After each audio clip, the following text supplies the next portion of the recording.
I'm here with Stuart Slagle, the stakes coordinator at the fairgrounds. Stuart's got a big background in horse racing, and you started at a little track outside of El Paso that I'm familiar with. I started working in the racing office at the track at Sunland Park, in Sunland Park, New Mexico.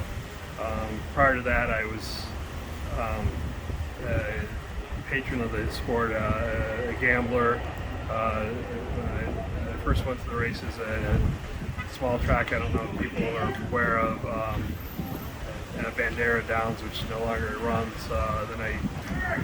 Is it in Arizona? No, that's in Bandera, Texas, Okay. southwest of San Antonio.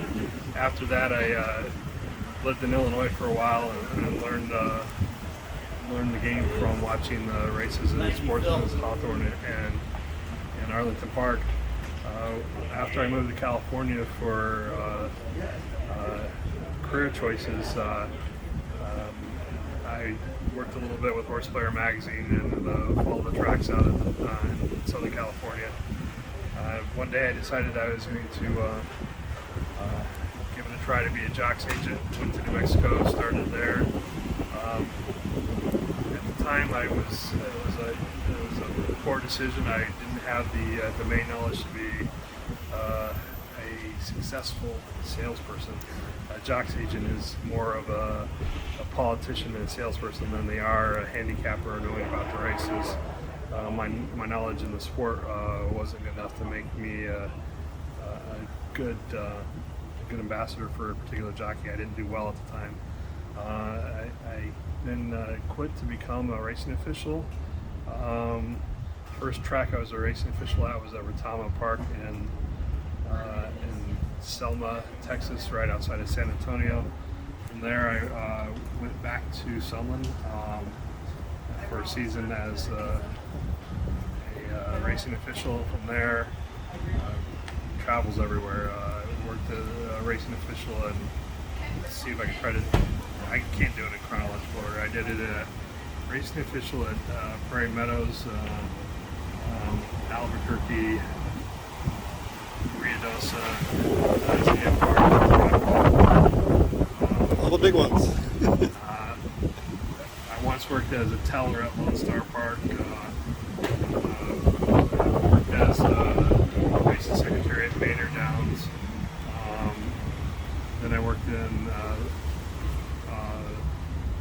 the Mid-Atlantic at Colonial Downs, Laurel, Pimlico, Timonium. Had an opportunity to get back to being a racing secretary, so I went out to Hastings Park in British Columbia. After working in Canada for about a year and a half, I moved to Toronto. Worked at Woodbine for several years as racing secretary, and then a nice title of director of racing planning and analytics. Came back to the U.S. At the beginning of the pandemic. Worked in Kentucky and Churchill, Keeneland, Ellis, Kentucky Downs. Then I came here for one winter. From there, I went back to Prairie Meadows to be racing secretary.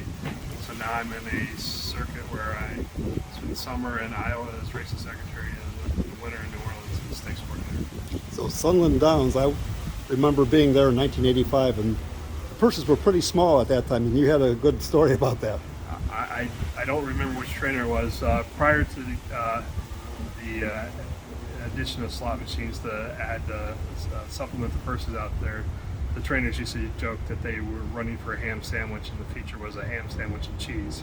And things have changed. When I was out there, the WinStar Derby, which became the Sunland Derby, got a purse of $800,000. Since then, you had mine that merged through Sunland Park to go on and win the Kentucky Derby. So they've had The casino really helped. the casino always helps in terms of generating revenue, but it's become an arms race between every track has a different amount of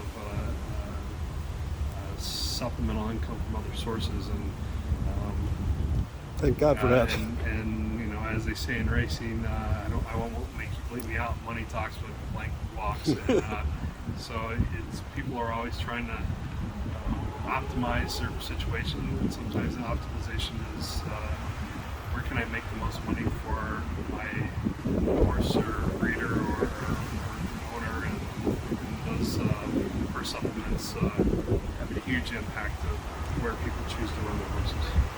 Well, thank you so much for your time, Stu.